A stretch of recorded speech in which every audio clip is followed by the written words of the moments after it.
Hello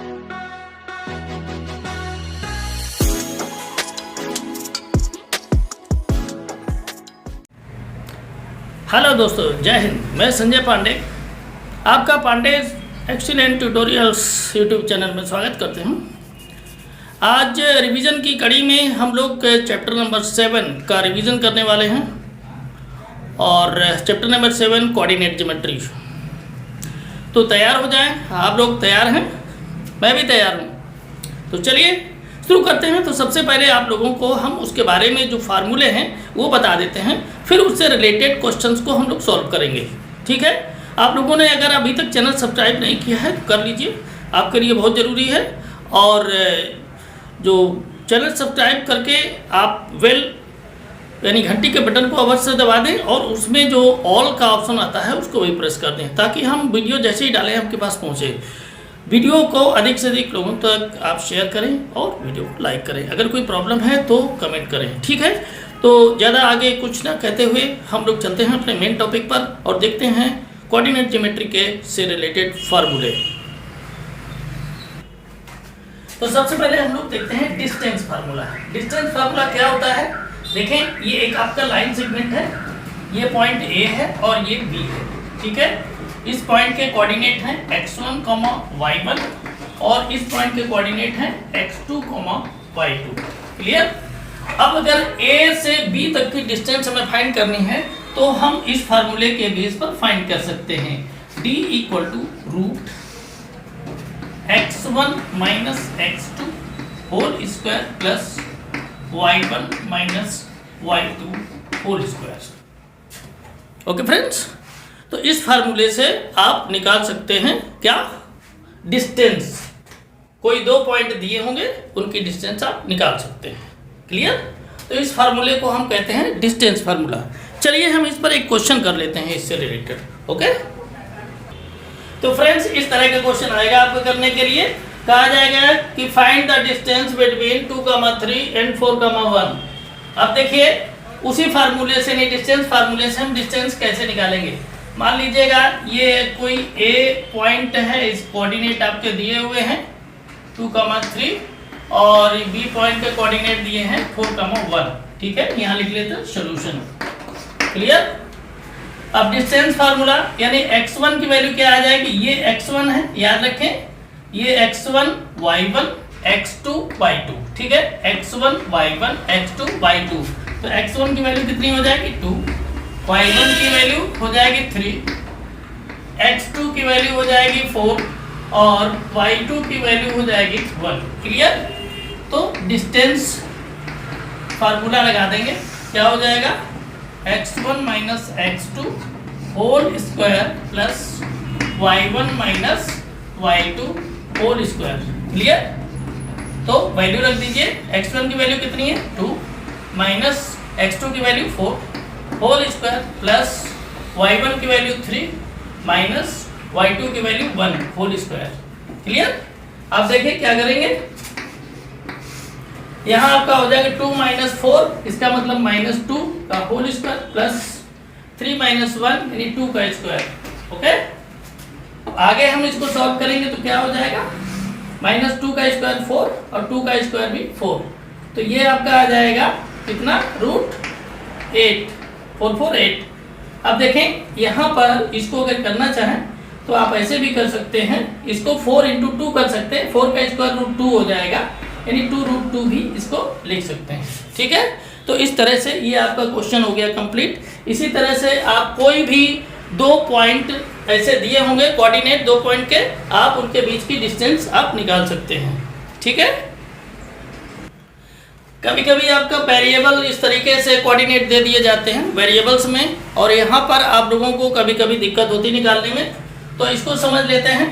तो क्या हो जाएगा? a, b और क्या है? -a, -b। ठीक है? ये आपका x1 y1 हो जाएगा, ये x2 y2 हो जाएगा। क्लियर? तो देखें, लिख लेते हैं x1 = a, y1 = b और x2 = -a और y2 = -b। क्लियर? अब फार्मूला नोट कर लेते हैं, वैल्यू रख देते हैं। हो जाएगा x1 minus x2 whole square plus y1 minus y2 whole square. Clear? Value रख दीजिए, क्या हो जाएगी? x1 माइनस x2 का मतलब हो जाएगा a माइनस, और ये माइनस a है तो ब्रैकेट में माइनस a कर देंगे और ये होल स्क्वायर हो जाएगा, प्लस यहाँ पर भी बड़ा ब्रैकेट लगाएंगे क्योंकि माइनस ये आ गया है इस वजह से, तो हो जाएगा क्या? y1 माइनस y2, y1 कितना है? b माइनस, और y2 है माइनस b। ठीक है, तो ये हो जाएगा इस तरह से होल स्क्वायर हो जाएगा ना। आगे देखिए क्या हो जाएगा, आगे करेंगे तो ये हो जाएगा a और माइनस माइनस हो जाएगा plus, a plus a whole square, plus यहाँ भी वही हो जाएगा b plus b whole square.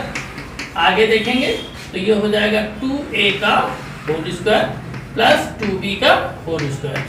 ठीक है, b 2b हो जाएगा। तो देखें क्या हो जाएगा, 2a का होल स्क्वायर क्या हो जाएगा? 4a स्क्वायर, और 2b का whole square 4b square. Clear? अब यहाँ पर अगर आगे हम करें तो क्या हो जाएगा? 4 आ जाएगा इसमें कॉमन, क्या आ जाएगा? 4 कॉमन आ जाएगा तो हो जाएगा a square plus b square. देखें 4 का स्क्वायर रूट निकालेंगे तो 2 आ जाएगा, तो 2 बाहर कर देंगे और ब्रैकेट के अंदर हो जाएगा a square plus b square. Clear? तो इस तरह से हम जो वेरिएबल्स अगर दिए होंगे कोऑर्डिनेट, तो डिस्टेंस हम इस तरीके से निकाल सकते हैं डिस्टेंस फार्मूले से। ठीक है, तो बढ़ते हैं और देखते हैं नेक्स्ट फार्मूला। तो देखें इस क्वेश्चन को, इस तरह के क्वेश्चन अगर आपके आ जाएंगे तो आपको ये ध्यान रखना है कि प्रूव क्या करना है। जो भी प्रूव करना है पहले उसका फिगर बना करके उसकी प्रॉपर्टी आप याद कीजिए, दिमाग में लाइए, और उसकी प्रॉपर्टी में ही सब खेल है इसका। ठीक है, आपको जो हमने डिस्टेंस फार्मूला अभी बताया था वही डिस्टेंस फार्मूले से हम इसको सॉल्व करेंगे, कुछ अलग से कोई फार्मूला लगेगा नहीं। तो देखिए इसमें कहा है कि show that the points 1, 7, 4, 2, -1, -1 and -4, 4 are vertices of a square. Square prove करना है, मतलब ये कहा है कि आप ये बताइए कि ये जो कोऑर्डिनेट्स दिए गए हैं वो एक स्क्वायर के वर्टिसेस के कोऑर्डिनेट हैं, ये प्रूव करना है। ठीक है, तो क्या करेंगे, स्क्वायर पहले बना लीजिए इस तरह से। ठीक है, एक ऐसे स्क्वायर आप बना लीजिए, मान लीजिएगा ये a b c d, इसको आप ऐसे कर लीजिए। तो देखिए स्क्वायर की प्रॉपर्टी क्या होती है? पहली चीज ये होती है कि स्क्वायर के ऑल साइड्स इक्वल होते हैं। क्लियर? दूसरी चीज क्या होती है, उसके डायगोनल्स इक्वल होते हैं। ठीक है, तो आपको यही ध्यान रखना है। आपको करना क्या है, अभी जो हमने बताया था, क्या कहा था? ऑल साइड्स आर इक्वल, मतलब A B equal to B C equal to C D equal to D A. ठीक है, A B equal to B C equal to C D equal to D A, मतलब चारों side इसकी equal होंगी। ठीक है, तो आप क्या करेंगे, इसके जो पॉइंट्स हैं यानी ए बी की डिस्टेंस निकाल लेंगे, फिर बी सी की डिस्टेंस निकाल लेंगे, फिर सी डी की डिस्टेंस निकाल लेंगे, फिर डी ए की डिस्टेंस निकाल लेंगे, और उसमें देखेंगे कि आपकी चारों डिस्टेंस ये इक्वल होंगी। ठीक है, और क्या इक्वल होगा, और क्या करेंगे, डायगोनल्स आर इक्वल, यानी ए सी इक्वल टू बी डी। ठीक है ना, ए सी की डिस्टेंस निकाल लेंगे और बी डी की डिस्टेंस निकाल लेंगे, दोनों डिस्टेंस इक्वल होनी चाहिए। अगर आपका इतना क्लियर हो जाता है तो ये प्रूव हो जाएगा कि ये जो कोऑर्डिनेट दिए गए हैं ये एक स्क्वायर के वर्टिसेस हैं। क्लियर? तो यहाँ पर पहले हम लिख देते हैं जो कोऑर्डिनेट आपके हैं, थोड़ा सा हेल्प मिल जाएगा आपको। 1, 7, 4, 2, -1, -1, और डी के कोऑर्डिनेट है -4, 4। क्लियर? अभी जो हमने डिस्टेंस फार्मूले से निकलवाया था डिस्टेंस, वही आप करेंगे ए बी के लिए, यानी ए बी की डिस्टेंस, फिर बी सी की डिस्टेंस अलग अलग निकालेंगे, सी डी की डिस्टेंस और डी ए की डिस्टेंस निकालेंगे और देखेंगे इक्वल चारों डिस्टेंस आएंगे। ठीक है, इसके बाद में जो डायगोनल्स हैं ए सी की डिस्टेंस निकाल लेंगे अलग और बी डी की डिस्टेंस निकाल लेंगे, दोनों डिस्टेंस इक्वल होनी चाहिए। अगर इतना आपका है तो ये प्रूफ हो जाएगा ऑटोमेटिक कि ये जो कोऑर्डिनेट है वो एक स्क्वायर के वर्टिसेस के कोऑर्डिनेट हैं। ठीक है, तो इतना तो आप लोग कर ही लेंगे। ठीक है, आपका एग्जाम में भी इसी तरीके का क्वेश्चन आएगा। कभी कभी ये आता कि आप प्रूफ कीजिए कि ये एक रेक्टेंगल के वर्टिसेस हैं, तो उसमें भी प्रॉपर्टी आप उसकी याद कीजिए। ठीक है ना, क्या प्रॉपर्टी होती है रेक्टेंगल की? Opposite sides are parallel and equal. ठीक है, and diagonals are also equal. ठीक है, तो उसमें भी अपोजिट साइड्स की जो लेंथ होगी वो इक्वल आएगी और जो डायगोनल्स दोनों की लेंथ है वो भी इक्वल आएगी। ठीक है, तो रेक्टेंगल प्रूफ हो जाएगा। तो इसको आप लोग कर लेंगे, उम्मीद है कर लेंगे, कोई प्रॉब्लम नहीं होनी चाहिए। ओके, देखें ये क्वेश्चन बहुत इंपॉर्टेंट क्वेश्चन है। जितने भी क्वेश्चन मैं बता रहा हूँ ये सब आपके एग्जाम के लिए बता रहा हूँ, कोई भी क्वेश्चन ऐसा नहीं जो फालतू का क्वेश्चन हो। ठीक है ना, कंप्लीट रिवीजन हम आपका करवा रहे हैं। ये जो क्वेश्चन आपके एग्जाम में आने वाले हैं इनका आप अच्छे से रिवीजन करें, क्लियर, और फार्मूले जो हैं उनको याद कर लें। बहुत ज़्यादा फार्मूले कोऑर्डिनेट ज्योमेट्री में नहीं है, परेशान होने की ज़रूरत नहीं है। हाँ ये है, प्रैक्टिस आपको जरूर करनी है। जिस तरह से जैसे हम आपको बता रहे हैं उसी तरह से आपको क्वेश्चन सॉल्व करने हैं। ठीक है, तो बढ़ते हैं इस क्वेश्चन पर। क्वेश्चन है find the relation between x and y such that the point x, y is equidistant from the points 7, 1 and 3, 5। मतलब ये है कि कहा है कि x और y में रिलेशन फाइंड कीजिए और एक पॉइंट है वहाँ से दो पॉइंट के ये कोऑर्डिनेट जो हैं वो इक्विडिस्टेंस हैं। इक्विडिस्टेंस का मतलब होता है इक्वल डिस्टेंस। ठीक है ना, मान लीजिएगा कि एक आपका पॉइंट है ये P। कौन सा पॉइंट है? P। ठीक है, इसके कोऑर्डिनेट कितने हैं? x, y। और ये एक पॉइंट आपका A है और ये पॉइंट एक B है। यहां से P से इनकी जो डिस्टेंस है वो इक्वल है। ठीक है, ये A है और ये B है। A के कोऑर्डिनेट है 7, 1 और B के कोऑर्डिनेट आपके हैं 3, 5। क्लियर? आप ये ध्यान रखें, ये डिस्टेंस फार्मूले से ही सॉल्व होगा। क्लियर? तो देखें इक्वल डिस्टेंस का मतलब इक्वल डिस्टेंस, इक्वल डिस्टेंस का मतलब क्या हो जाएगा? AP equal to PB, AP equal to PB लिख देते हैं। यहां लिखेंगे अकॉर्डिंग टू क्वेश्चन। ठीक है ना, AP equal to BP। Clear? AP equal to BP। अब देखिए AP इक्वल टू BP में अगर डिस्टेंस फार्मूला आप यहाँ लिखेंगे तो रूट में आएगा। किस में आएगा? रूट में आएगा। तो दोनों इक्वल हैं। अगर इसका हम स्क्वायर कर देते हैं तो रूट आपका हट जाएगा। विदाउट रूट के आप डिस्टेंस फार्मूला यहाँ नोट कर देंगे और आपका हो जाएगा। तो देखिए क्या हो जाएगा, इसको हम कर सकते हैं AP square equal to BP square. Clear? अब डिस्टेंस फार्मूला आपका क्या था? Root x1 minus x2 whole square plus y1 minus y2 whole square. ठीक है, यहाँ स्क्वायर कर दिया है तो रूट हटा दीजिए। क्या यूज करेंगे? x1 minus x2 whole square plus y1 minus y2 whole square. ठीक है, चलिए यही फार्मूला हम अप्लाई कर देते हैं। तो AP के लिए अगर हम अप्लाई करेंगे AP के लिए तो देखिए क्या हो जाएगा, ये आपका x1 y1 हो जाएगा, ये x2 y2 हो जाएगा।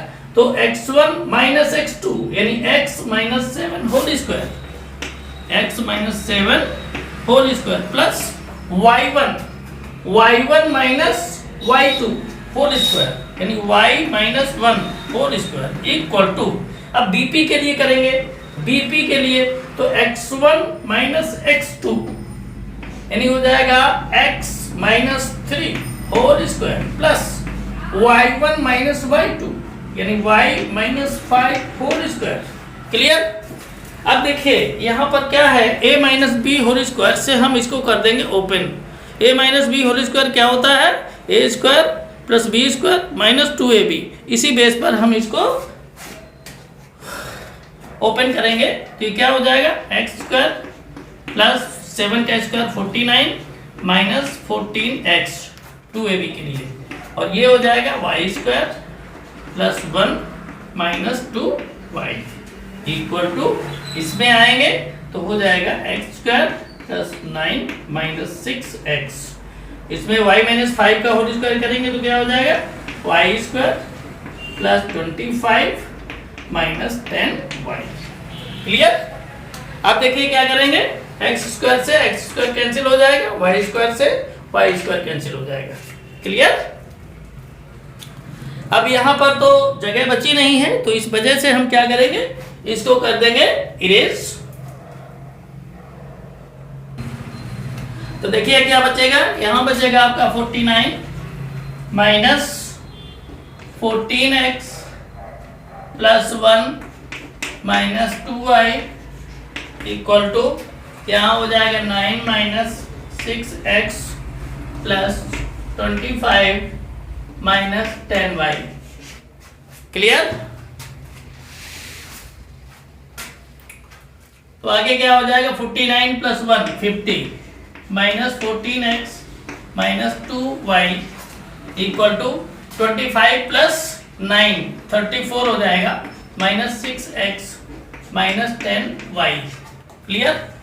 अब हम क्या करेंगे, सीधा सीधा जो हमारा वेरिएबल है उसको लेफ्ट में लाएंगे और जो कांस्टेंट टर्म है उनको राइट में ले जाएंगे। तो हो जाएगा माइनस 14x माइनस 2y और ये प्लस 6x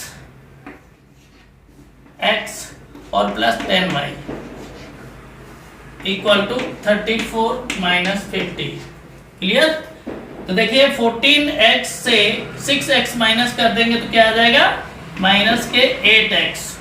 और यहाँ पर देखें 10x से 2 माइनस हो जाएगा तो क्या हो जाएगा, 10y से 2y माइनस हो जाएगा, क्या आएगा प्लस के 8y इक्वल टू 34 माइनस 50, यानी 50 से 34 माइनस करेंगे तो 16 आ जाएंगे और वो भी माइनस के, क्योंकि माइनस का ज्यादा है। क्लियर? अब क्या करेंगे, 8 से इसको डिवाइड कर देंगे, तो 8 से डिवाइड करेंगे तो हो जाएगा, यहाँ लिख देंगे और minus x plus y equal to minus 2। ठीक है? इसको हम चाहें तो ये भी लिख सकते हैं, माइनस से अगर पूरे में मल्टीप्लाई कर दें तो क्या आ जाएगा, x minus y equal to 2। ठीक है? यही रिलेशन होगा, यही रिलेशन होगा। तो आज हम इस वीडियो में इतना ही रखेंगे। आपके जो इस चैप्टर का हम रिवीजन करवाएंगे वो 2 वीडियो बनाएंगे, ये इसका पहला भाग है। ठीक है? अगला भाग आपको मिलेगा नेक्स्ट डे, यानी 2 पार्ट में हम इसका आपका रिवीजन करवाएंगे। ठीक है? तो इस वीडियो में इतना ही, फिर मिलते हैं अगले वीडियो में नए क्वेश्चन के साथ। उसमें हम सेक्शन फार्मूले की बात करेंगे। ठीक है? और जो ट्रायंगल है उसके एरिया से रिलेटेड फार्मूले की बात करेंगे, यानी जो नेक्स्ट आपका वीडियो होगा उसमें ये पूरे चैप्टर का हो जाएगा रिवीजन। ओके? तो मिलते हैं अगले वीडियो में, तब तक के लिए जय हिंद जय भारत।